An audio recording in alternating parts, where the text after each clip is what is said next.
بسم الله الرحمن الرحيم. الحمد لله رب العالمين، والصلاة والسلام على رسوله الأمين سيدنا ونبينا ومولانا محمد وعلى آله وأصحابه والتابعين ومن تبعهم بإحسان إلى يوم الدين. اما بعد، عرض ادب و سلام دارم خدمت همه شما بینندگان عزیز محترم. با برنامه فتاوا با شما هستم که در این برنامه به سوالات مطرح شده پاسخ داده خواهد شد و شما میتونید که سوالات شرعی خودتون رو به ایمیل هایی که در برنامه زیرنویس خواهد شد انشاءالله ارسال بدارید تا ما در برنامه های بعدی انشاءالله در خدمتتون باشیم. همکنون سوالاتی در دست بنده قرار داره که در این برنامه انشاءالله به اونها میپردازیم. اولین سوالی که میتونیم برنامه رو انشاءالله باش آغاز کنیم سوالی است از بیننده‌ای که اگر کسی بیماری باشه یا بیماری داشته باشه که بیم از آن میرود که این سرایت کنه به دیگران، خصوصا در این ایام، در این روزها به هر حال بیماری یا ویروس کرونا که وجود داره و امثالش، حالا اگر این افرادی مبتلا باشند و بخوان حضور پیدا کنند در نماز جماعت و جمعه و اینها، حکم چیست و آیا براشون جایز است یا حرام است و بگیم که آیا ترک جمعه و جماعت در این محل جایز هست یا نه، حکم اون چیست؟ میدونید که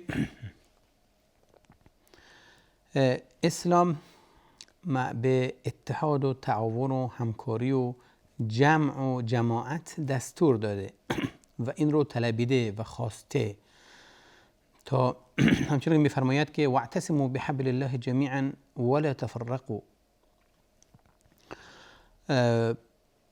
همچنین در آیه میفرماید که یا ایها الذین آمنوا اتقوا الله و کونوا مع الصادقین. از خدا بترسید ای مؤمنان، تقوا پیشه کنید و همراه با صادقان و صدیقان باشین و یعنی گروه باشین، در جمع مسلمانان موجود داشته باشین. هدف از این اطلاع داشتن هست، هدف از این همدست بودن هست، همیاری کردن همدیگر هست، از همدیگر انسان مطلع باشه، خبر داشته باشه، در حل مشاکل ها همدیگه سهیم باشیم و همچنین اگر مشاکلی در اجتماع، در مجتمعی که انسان زندگی میکنه وجود داشته باشه، افرادهای مبتلا به اون باشن، ما بتونیم که اون رو یاری کنیم و به هر حال ممانعت بورزیم از مشاکل و وجود اون چی که ایجاد میشه در جامعه و خطر و مسلمانان رو حیاتشون چیه به خطر میندازه. این یک دستور هست و یک هدف از همون گرد هماهی، هدف از این که ما در جمع و جماعت به هر حال قرار بگیریم و شرکت کنیم همینه. اما اگر کسی در نماز جماعت شرکت نکنه، بیماری داشته باشه، آیا این جایز هست یا نه؟ ببینید دو مسئله وجود داره. ببینید زمانی هست که انسان خودش مشکل داره، ببینید احکام شریعت نسبت به حالا کسانی که مشکلی دارند، مشغولیتی دارند، سفر هستند، بیمار هستند و احکام دین برای اینها چطوری هست. می‌بینیم که دستور و قواعد شریعت برای همچون افرادی اینه که حالات اونها رو در نظر گرفته و به اونها تخفیف داده یا اجازه داده یا رخصت داده. مثلا نمازهایی که حالا ما 4 رکعت میخونیم میگه 2 رکعت بخونید. ما روزه هستیم میفرماید، دستور میده بهش که شما میتونید روزه رو بخورید و جای اون قضا کنید.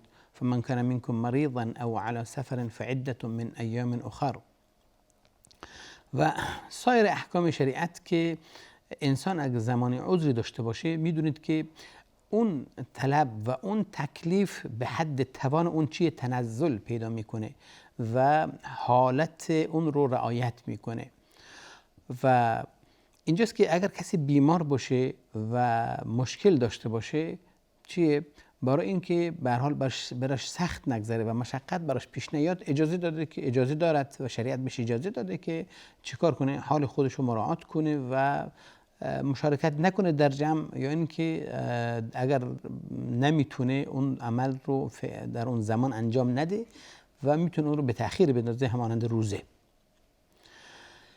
گاهی هست که ما میتونیم بگیم که در این اجازات و در این رخصت ها حالات دیگران هم میبایستی در نظر گرفت.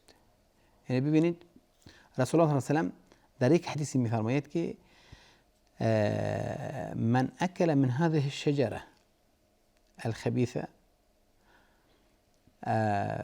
فلا يصلين معنا او كما قال صلی الله علیه و سلم، کسی که از این در حال شجره بخوره و از این درخت بخوره یا از این بوته چیزی بخوره، یا در حدیث دیگر است کسی که از این من اکل ثوما، کسی که حالا سیر بخوره، پیاز بخوره و بو ازش بیاد، میفرماید که با ما حاضر نشه در مسجد، با ما نماز نخونه در مسجد، فلا یقربن مسجدنا هذا، پس چی با ما نیاد، وارد مسجد نشه، نزدیک نشه به مسجد.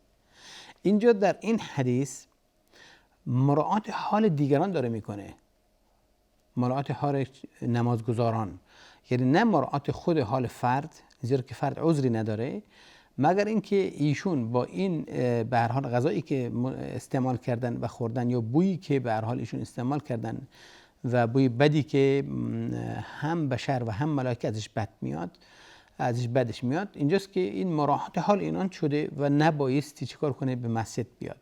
پس در رخصت هایی که وجود داره یکی نظر داره به حالت خود فرد که شاید نتوانه و امکان نداشته باشه به اون حد به هر حال حاضر بشه و ادای امانت کنه، ادای تکلیف کنه، پس حالتش رو در نظر گرفته، بهش تخفیف داده شده. و مسئله دیگه هست که حالات دیگران که ما باشون هستیم در مسجد هستن همچنین چیه میبایستی مراعات کرد.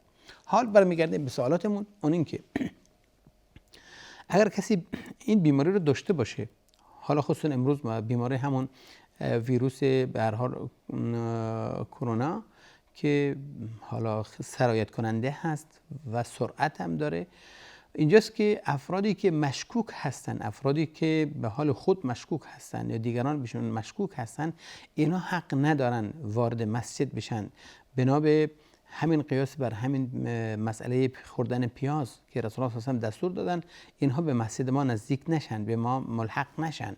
پس اینا حق ندارن به مسجد بشن. برای چی؟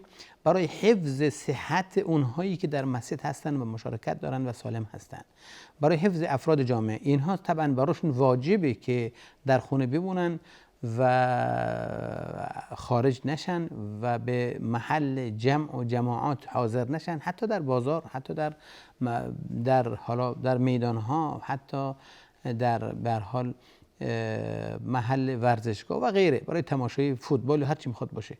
پس اینها براشون حرامه که این کار کنن، لازمشون هست، واجبشون هست که قرنطینه بشن، حالا چه در منزل باشه، چه در بیمارستان باشه، در هر جایی باشه، اینا حق ندارن حضور پیدا کنن، چه در استادیوم باشه چه در جاهای دیگه باشه، مگر محلی که بیمارستان براش در نظر گرفته، پزشک براش ترخیص داده که در همونجا بمونه، بهش دستور داده همونجا میبایستی بمونه تا اینکه صحتش بهبود یابد و دیگران در امان باشن از شر اون بیماری. پس اینجا لازم هست و واجب هست که این قرنطینگی رو چیکار کنه؟ ایشون حتما میبایستی رعایت کنه. عدم حضورش در جمع و جماعت براش چی لازم است، بلکه حرام هست، واجبش هست که در خونه بمونه و حرام است که وارد مسجد بشه و یا وارد هر جمعی بشه که فکر میکنه این چی سرایت میکنه. پس اینجاست که نه تنها عدم مشارکتش در نماز جماعت گناه داره، بلکه ثواب هم داره، زیرا به نسبت به رعایت حال اون افرادی که سالم هستن و در اون جمع قرار دارن. سوال بعدی ما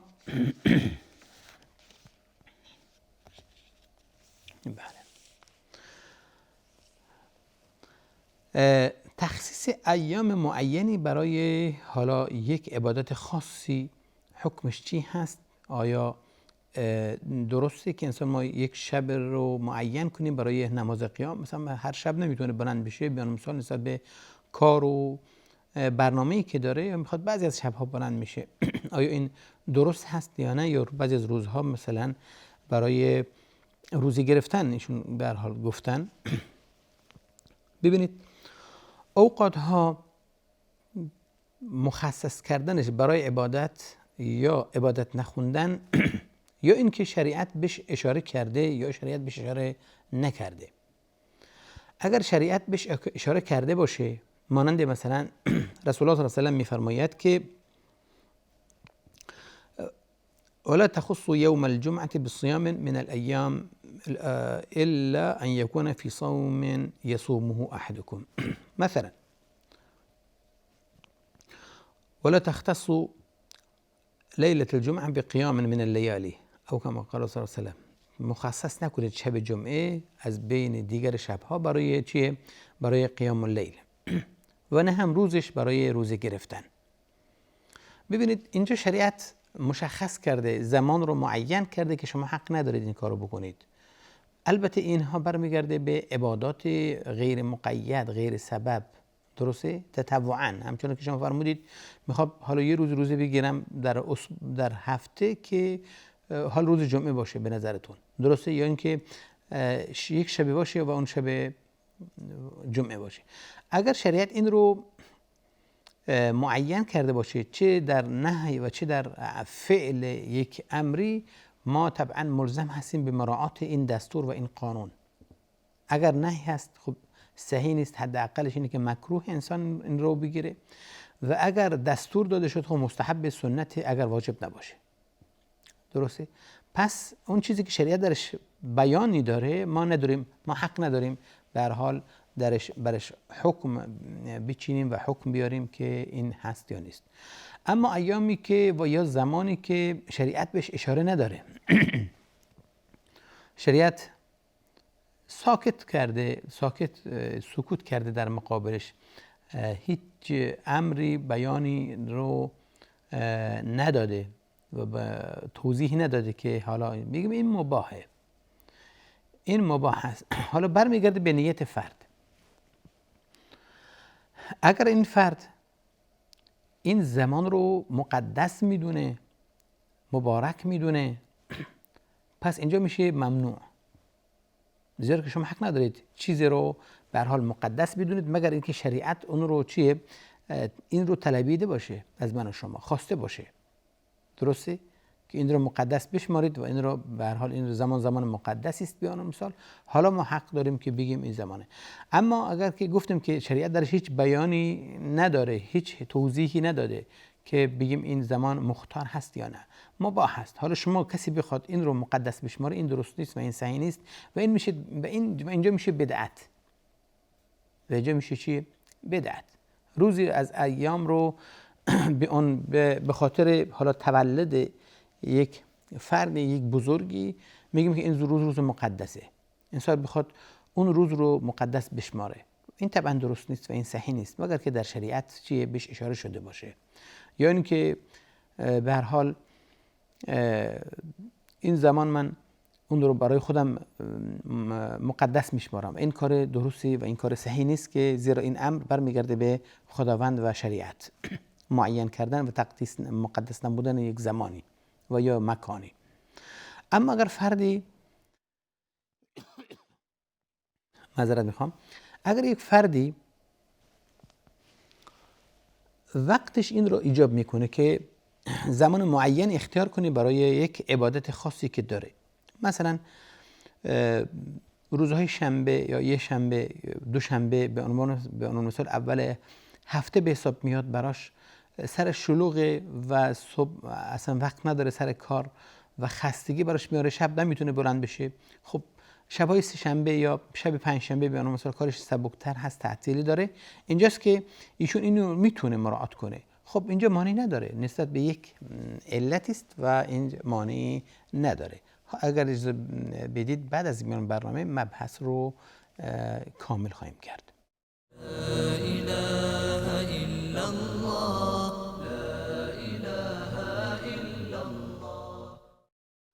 با سلام مجدد خدمت شما بینندگان عزیز و محترم برمیگردیم به موضوعی که به هر حال داشتیم درش صحبت میکردیم و آن اینکه یک زمان رو انسان تخصیص بده برای عبادتی واسه خودش، آیا این جایز هست یا نه؟ گفتیم که خلاص اینه که اگر این وقت شریعت درش هیچ اشاره‌ای نداشته باشه و هیچ بیانی نداده باشه که مقدس هست و اینها، و از شخص برای حالا نسبت به ظروفی که داره، نسبت به حالاتی که داره کارش و زندگی و اینها شبهایی رو معین میکنه و به عنوان مثال شب آخر هفته بهتر هست و ایشون راحت‌تر هستن، کارشون کمتره، تعطیلی داره مثلا، حالا میتونه عبادتش رو بیشتر، مانعی نداره در اینجا که ایشون فقط حالا این شب چیکار کنه، عبادتش رو انجام بده.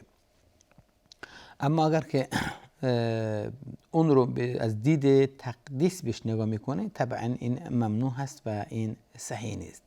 گفتیم که روزهای جمعه شاید سوال پیش بیاد که شریعت ممنوع کرده کسی روزه بگیره، حال اگر بعضی ایام پیش میاد که خب ما دعوت شدیم به روزه گرفتن روز عرفه، حال اگر روز جمعه باشه چطور؟ خب یه روز بیشتر نیست. میگیم اینجا سبب مشخص هست، این که عرفه بودن و سنتی که ما به عنوان عرفه روزه بگیریم، حالا هر روزی میخواد باشه، جمعه باشه یا شنبه باشه، مانعی ایجاد نمیکنه.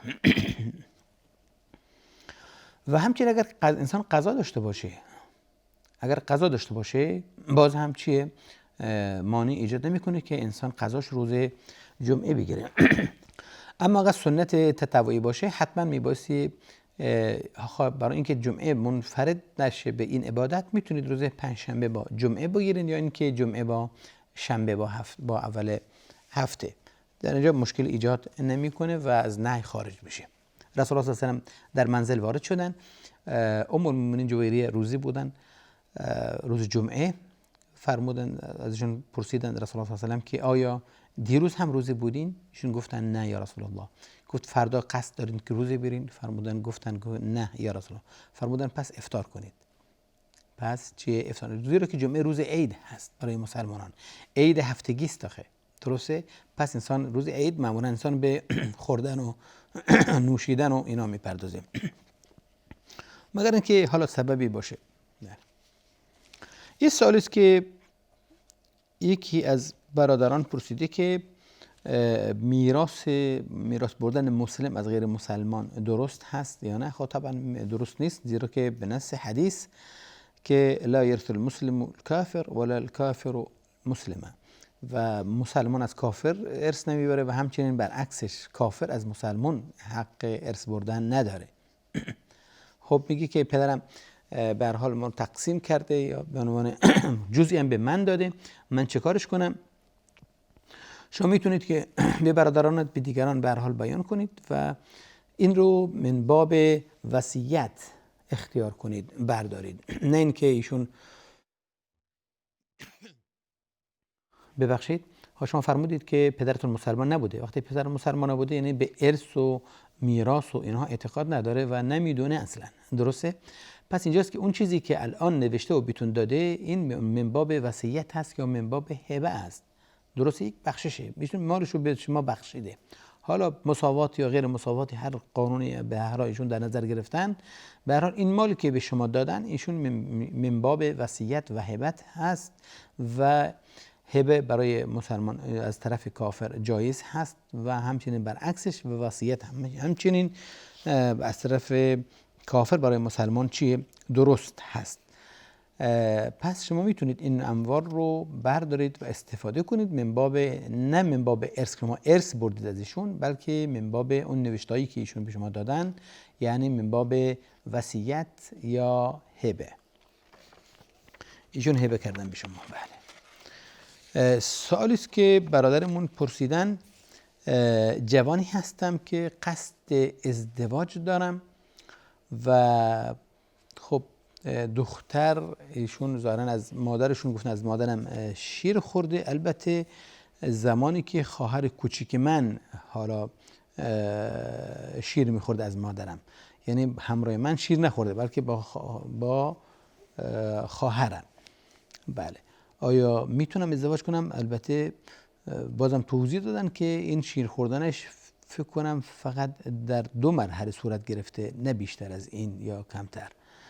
بله. میدونید که شیر خوردن یک سبب از اسباب تحریم ازدواج و همچنین از سبب محرمیت هست شیر خوردن، و این اتفاق وجود داره کلی که پس شیر خوردن بنا به نصی که وجود داره فیحرم من الرضاعة ما یحرم من النسب و یحرم، درسته؟ رضاعه ما یحرم النسب او کما قال صلی الله علیه وسلم. پس این اصل که شیر سبب محرمیت هست و شیر خوردن سبب حرمت هست براشون و نمیتونه باشه ازدواج کنه، این یک اصل هست و همه بهش اتفاق دارن. در دو امر به هر حال علما اختلاف دارن. برای شیر خوردن که زمانی که اثر داره و اثر میگذاره میبایستی دو شرط درش وجود داشته باشه. شرط اولش اینه که در زمانی باشه که شیر در نمو و رشد فرزند چیه اثر کامل داشته باشه. یعنی زمانی باشه که کمتر از 2 سال که بچه که داره بزرگ می شده و رشد میکنه در اثر این غذایی است که میخوره، یعنی این شیری است که از مادر میگیره، درسته؟ نه غذای دیگه، اعتمادش به غذای دیگه نیست بلکه همون شیر است. پس یک زمان هست، یعنی همون زمان کمتر از 2 سالگی باشه، زیرا که زمان رضاعت فقها سنتین در نظر گرفتن، چنانچه که قرآن بهش اشاره میکنه. و شرط دوم مقدار هست که چه اندازه خورده باشه که برادرم اونجا اشاره کرده بودن. ایشون در 2 مرحله این امر صورت گرفته، یعنی شیر خوردن صورت گرفته براش. این امر است که مختلف فیه است، یعنی علما درش اختلاف دارن که آیا این مقداری که میخوره چند بار باشه و چقدر باشه، این درش اختلاف دارن. در بعضی از مذاهب ها امام شافعی و امام احمد رحمه الله در مذهبشون اینی که 5 بار میبایستی یا در 5 مرحله میبایستی این صورت بپذیره، یعنی شیر خوردن میبایستی 5 بار صورت بپذیره تا این که اثرش رو به هر حال چیه نمایان بشه، یعنی که حالا ظاهر بشه حکما، اینه که بگیم حالا دیگه حکم محرمیت میشه گفت و اثبات کرد. اما اگر کمتر از این باشه، در این بر اساس این رأی که این رأی خیلی از فقها این رو ترجیح دادن بنا به دلایلی که وجود داره از ام المؤمنین عایشه که میفرماید رضاعت جزء به هر حال آیاتی بوده که انسان چه مطالعه میکرده و میخونده که 10 بار بوده و این منسوخ شده به 5 بار. خب 5 بار رضاعت هست که محرمیت ازش اثبات میشه. اما مذهب امام ابو حنیفه رحمه الله و امام مالک و افرادی که به هر حال موافق هستن، اینها رو باز اختلاف دارن، گفتن که 1 بار مطلقاً و بعضی گفتن 2 بار. به هر حال میشه گفت که این اثرش به جا میمونه و اثر میگذاره و تأثیر داره این شیر خوردن در نمو بچه. پس اینجاست که به مجرد شیر خوردن یا 2 بار شیر خوردن طبعا محرمیت ایجاد میشه و اینشون نمیتونن ازدواج کنن، درسته؟ بر اساس این قول اگر اینها ازدواج نکردن با هم دیگه، بهتره که به هر حال دوری کنه تا اینکه مراعات خلاف کرده باشیم. یعنی شما هم به هر حال عمل کردین به قول ائمه که شیر خوردن رو چه کار کردین؟ گفتین اثر داره و جایز نیست که انسان به هر حال باش ازدواج کنه. اما اگر ازدواج شده و بعدها ادعا شده و 2 بار بیشتر ثابت نشده، بنا به همون مذهب مختار که علما اختیار کردن 5 بار صورت نگرفته و مانع ایجاد نمیکنه و محرمیت به وجود نیومده و شما همچنان زندگی میتونید چیه کار کنید؟ ادامه بدین. سال بعدی است که برادرمون یا خواهری سوالشون مطرح میکنن آیا در زمانی که انسان روزه باشه اگر کسی ناخن‌های خودش رو به هر حال با دندان میخواد قطع کنه، آیا این روزه رو باطل نمیکنه؟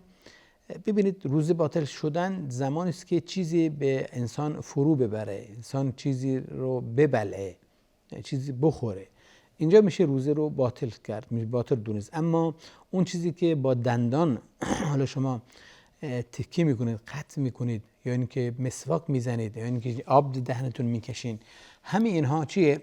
اینها روزه رو باطل نمیکنه. پس حالا چیدن ناخنتون با دندان مثلا اگر این عادت دارین، به هر حال این روزه رو باطل نمیکنه. والله اعلم. سوالی است که باز مطرح شده، برادر یا خواهری برادرم اون چور سوال رو به این صورت مطرح کردن که اگر مرد مسن و پیری که به هر حال شلل گرفته و نمیتونه دست و پای خودش رو حرکت بده، این بخواد حالا حواسش جمع هست طبعا نوشته، میدونه و اوقات و اینها حرام و حلال کاملا و حتی فرزندان خودش کاملا میشناسه، میخواد نماز بخونه، چطوری میتونه نماز بخونه در صورتی که ایشون نمیتونن خودشون رو درست بشورن؟ حالا حکم چیست؟ با این حالت میشه نماز خوند یا نه؟ یعنی میخواد بگه که ایشون طبعا نجاست ازشون خارج میشه، نمیتونه خودشون رو بشورن و چه کار میشه کرد؟ طبعا حالا اگر در بیمارستان باشه که طبعا اینها از وسایل استفاده میکنن، افرادی هستن که بهش میرسن و حالا این به این حد کفایت میکنه و ایشون نمازشون درست هست و هیچ چیز. حالا اگر در خونه باشن و باز کسی باشه که محرم باشه، یعنی همسرش باشه، حالا خانمش باشه، میتونه چیکار کنه؟ به هر حال اون رو غسل بده و اون رو بشوره و کمکش کنه و نمازش رو به جا بره. حال اگر هیچ کدام از اینها هم نباشه، به هر حال لا یکلف الله نفسا الا وسعها، به همون حالتی که خودش رو پاک میکنه، به هر حالتی که خودش میدونه، به هر نحوی که باشه، این امر براش کفایت میکنه و میتونه به هر حال عبادت خودش رو به جا بیاره. خب حالا نسبت به سوالشون قضا داره یا نه، میگیم که خب نه، قضا نمیتونه داشته باشه، زیرا که از این حالت بهتر نخواهد شد حالا کسی که به این صورت باشه.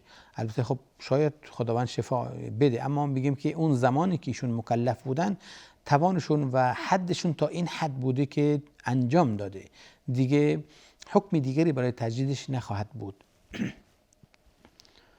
و نمازش انشاءالله اگر میتونه و حواسش هست کاملا درسته و جایز است. سوالی است که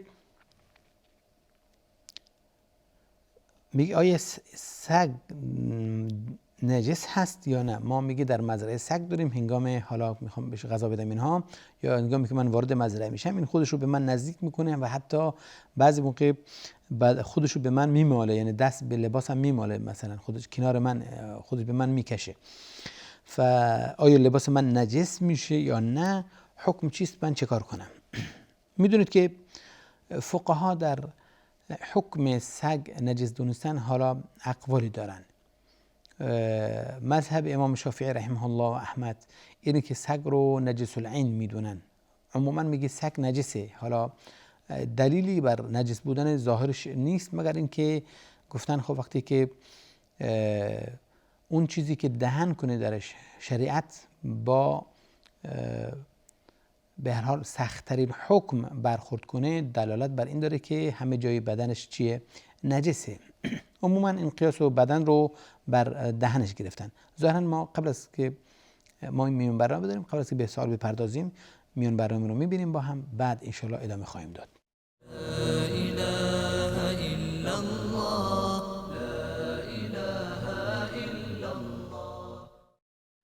با سلام دوباره خدمت شما بینندگان عزیز و محترم، برمیگردیم به سوالی که مطرح شده بود درباره نجاست سگ. گفتیم که علما اختلاف دارن. بعضی از مذاهب اسلامی اون رو مطلقاً نجس میدونن، یعنی کل بدنش رو نجس هست میگن و طبعاً بر اساس این رأی اگر به هر حال بدنش رو به شما بماله و اثر به هر حال بگذاره، یعنی اگر رطوبتی باشه، عرق کرده باشه یا دهنش رو به هر حال لیس کرده باشه و لباس شما تر باشه مثلا، در اینجاست که میگن که طبعا حکم نجاست به شما منتقل شده و شما میبایستی لباستون رو بشورید. حالا یک بار شسته بشه، 7 بار شسته باشه، اون چیزی که اتفاق هست اگر دهن کنه در یک ظرفی میبایستی 7 بار شسته بشه که یک بارش هم با خاک هست. اما دیگر بدنش بعضی این حکم رو به هر حال بر سایر بدن گرفتن و بعضی نه، و عموما که اگر شسته بشه یک بار کافی هست، اما اگر بازم مراعات کنید 7 بار بشه، خب جنبه احتیاط گرفتین و خلافی نکردین. اما اون چیزی که هست یک بار شستن هست در غیر از دهن کردنش. برعکس مذهب امام مالک میگه نه خیر، اصلا نجس نیست، حتی دهنش هم نجس نیست، اما 7 بار شستن برمیگرده علتش همون کاسه هست که کاسه به هر حال حالا میبایستی 7 بار شسته بشی، زیرا که سگ دهن کرده، اما خود سگ بدنش یا دهنش چیه؟ نجاستی نداره و مانی نداره. بر اساس این امر و این دستور شما و فتوا شما حالا هیچ مانعی براتون ایجاد نمیکنه. اگر سگ به هر حال خودشونو به لباس شما بکشن و مسائل دیگه پس مانعی نداره. مثلا امام ابو حنیفه رحمه الله که باز سگ رو نجس نمیدونه مگر لعابش، یعنی آب دهنش، عرقش، اینها که چیه، اینها رو نجس میدونه و انسان رو و لازم میدونه که شسته بشه اگر جایی اصابت کنه.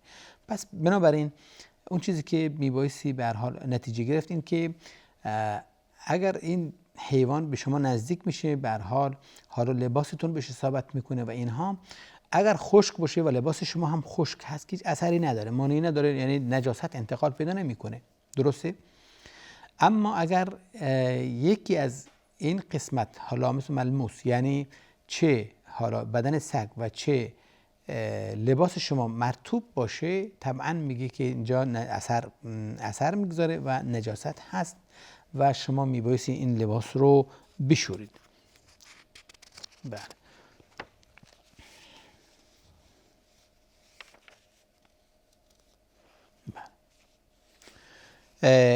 سوالی است که باز بیننده‌ای این رو بیان کردن، آیا کسی که هنگام غسل کردن و شستن دهن و بینی واجب هست یا نه؟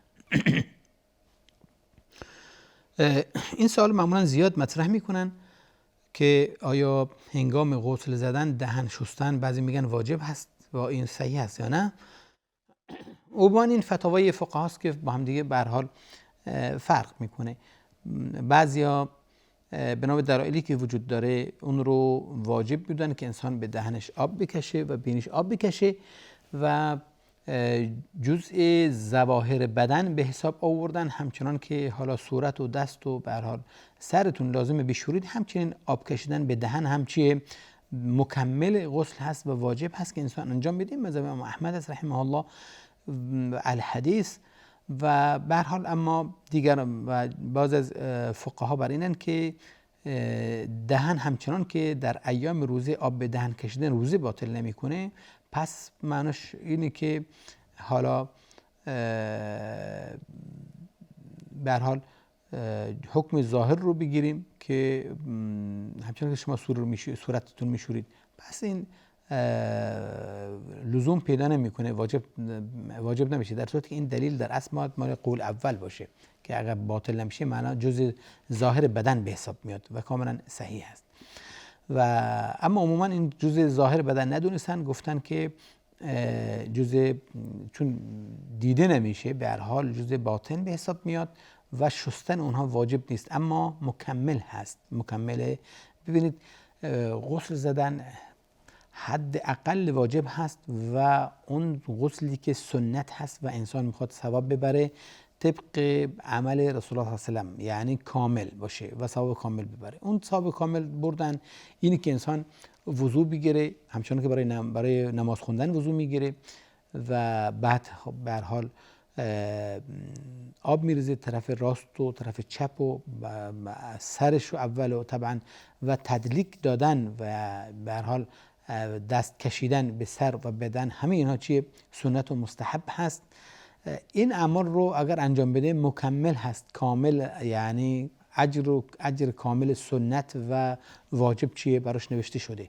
اما اینکه کسی این چیزها مراعات نکنه دوش بگیره فقط، خب واجب رو به عمل آورده و واجب صورت گرفته و غسلش هم درست هست، مانعی هم نداره که حالا وضو گرفته یا وضو نگرفته سنت ترک کرده و وضوش و یعنی عملش به جا اومده، واجبش به جا اومده، ثواب واجب رو برده اما ثواب مستحبات و سنت ها زش فوت شده، زیرا که عمل نکرده به سنت رسول الله صلی الله علیه و و وضو هم حالا اگر سنت بگیریم آب به دهن کشیدن، پس ایشون این اجر رو ازش کم شده. اگر بنا به مذهب امام احمد باشه رحمه الله که انسان میبایست این کار رو بکنه. به هر حال همه فتاواها وجود داره تا اینکه انسان متحیر نشه، اینکه انسان محدود نباشه و اون چیزی که عمل کردین اگر شما فراموش کردین مانع ایجاد نمیکنه. اگر یادتون باشه حتما آب رو به دهن بکشین تا اینکه احترام اقوال دیگران رو کرده باشین. امام احمد رحمه الله و دیگران. یک سال باز همین هست که آیا حتما میبایست انسان قبل از وضو غسل بگیره، باز مکمل اون سال هست و این که غسل کرده وضوش به جا اومده. این بحث است که بین فقها وجود داره. ببینید دو عبادت وضو هست و عبادت غسل، دو عبادت مجزاست. آیا این به دو نیت نیاز داره؟ آیا هنگامی که از اونجا که هر دو اینها شستن اعضا هستن و یکی از اینها دومی رو شامل میشه، آیا انسان اگر غسل کنه اون دومی هم به وجود آمده یا نه؟ اگر انسان نیت هر دو رو داشته باشه طبعا به وجود آمده بدون خلاف. اگر انسان نیت هر دو رو کرده باشه، یعنی هم نیت هر دو رو داشته باشه، هم غسل هم وضو، طبعا بدون خلاف دیگه ایشون هم غسلش به وجود تمام شده و هم وضو داره. اما اینکه اگر این نیت اصلا به فکر وضو نباشه، فقط غسل زده، اینجا باز بعضی طبعا خلاف داره، میگن که چون اون عبادت مجزاست و نیت لازم داشته، ایشون نیتشو نداشتن دیگه، درسته؟ پس وضو نداره. اما بعضی از علما گفتن که ببینید فمن كان منكم مريضا او جاء احد منكم من الغائط او لامستم النساء، اونجا بیان میکنه که یعنی غسل رو ربط میده، درباره تیمم هست البته قبل از اون غسل هست، ربط میده عبادت انجام دادن به انجام، به فعل چی؟ به فعل غسل. یعنی انسان وقتی که غسل رو به وجود بیاره دیگه میتونه عبادت رو انجام بده، نگفته که باید بره وضو هم بگیره. یعنی استنباط علما در این آیه این هست. به هر حال استنباط دقیقی است و آن این که به مجرد غسل اون چیزی عبادتی که براش ممنوع هست، چون غسل نداره اما اگر غسل داشته باشه تمام شد. پس معنیش اینه که غسل مکمل هست یا شامل و در برگیرنده وضو هم هست. انسان اگر غسل کنه وضوش هم وجود آمده. اما بعضی میگن که بهتره که انسان وضو مستقلانه بگیره و این به اولاتر همینه. اولاتر اینه که مراعات خلاف کنه و از اونجایی که وضو هم یک عبادتی است که نیاز مستقل هست، نیاز به وضو داره، تا این امر هم چیه؟ مراعات بکنه. برادری پرسیدن که اگر کسی رو بدنش خال کوچیکی باشه، یعنی خال زده باشه، خال کوبی کرده باشه، حالا این نمازش درست هست یا نه، چه کار کنه؟ اون زمان نمیدونست این کار انجام داده. خب با همین که شما توبه کردید، پشیمون شدید، امیدوارم بخشیده بشه گناهتون و میدونید که تعجب نداره که طبعا این میگیم گناه هست، زیرا که حکمش سخت هست و مورد لعن قرار گرفتن افرادی که خالکوبی میکنند و اون کسی که براش انجام میده، یعنی همون استادکارش و هم خودش که این رو خواسته، هر دو مورد لعن قرار گرفتن. لعن الله الواشمات والمستوشمات، لعن الله الواشمة والمستوشمة، الفاظش مختلف هست اومده که خداوند چیه؟ یه رسول الله صلی الله علیه و آله اونها را لعن کرده. گفته که خداوند، رسول الله فرمودن که خداوند اینها رو لعن کرده. پس طبعا کسی که خلاف این امر کنه، خلاف امر رسول الله، خلاف امر خداوند کنه، طبعا گناه کبیره انجام داده دیگه، درسته؟ اینجاست که نیاز به توبه داره و این امر که شما الان نمیدونید چیکار کنید، به هر حال میدونید، اعتراف دارید که اشتباه کردین، یعنی دلالت بر توبه داره، دلالت بر این داره که شما پشیمان شدین از این امر و میدونید که خطا انجام دادید. طبعا اینجا شما همین امر توبه هست، نشانه توبه هست و امیدوارم که توبتون مورد قبول الهی قرار بگیره. و حالا برای از بین بردنش اگر مشکلی نباشه، ضرر نبینید، عذاب نداشته باشه براتون، مانعی نجا داره، بهترینه که شما اون رو از بین ببرید. اما اگر باعث اذیت و سختی و بیماری بشه و یا اینکه خدای نخواسته ضرری ببینید، حالا بگیم مانعی نداره، انسان به هر حال به همون حالت اون رو رها میکنه تا اینکه زمانی برسه و حالا شاید ادویه چیزی پیدا بشه، درسته، علاجی پیدا بشه که شما به راحت بتونید اون رو از بین ببرید. و نماز فرد هم در این زمان درست هست و صحیح هست، میتونه حتی پیش نمازم بشه، میتونه نمازم برای خودش بخونه، نماز واجب پیش نماز بشه، نماز سنت پیش نماز بشه، نماز تراویح مثلا، مانع ایجاد نمیکنه و نمازش صحیح هست و درست هست. پس مشکلی نداره که ایشون با این حالت نمازشون رو بخونن. بله. این سوالی است که حتی به این زمان ما هم ربط داره و این که میگه که اگر در زمانی به هر حال در این روزا که این بیماری وجود داره، یعنی همون ویروس کرونا اینها میگه وجود داره، حکم دعا کردن و قنوت خوندن در نمازها چی هست؟ میدونه که این بیماری در اکثر مناطق الان دیگه شیوع پیدا کرده، مسلمان و غیر مسلمان همه رو به هر حال مبتلا شدن به این بیماری. حالا ما حق قنوت کردن و دعا خوندن داریم یا نداریم؟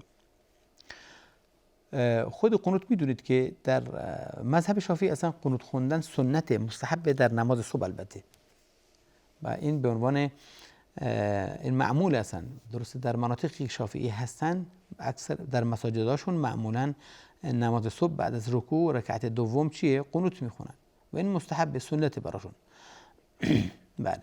اما در مذاهب دیگه نه، این رو به نوازل و به اینها ربط دادن که هنگامی مشاکل وجود داشته باشه، مصیبتی واقع بشه، یعنی یک بلوای عام پیش بیاد از وبا و از بلا، اینها اون زمان میگه که چیه؟ برمیگرده طبعا به دستور اوقاف، دستور هیئت فتاوا، دستور امرا که حالا دستور داده بشه، حکم صادر بشه که مساجد قنوت بخونن یا نخونن.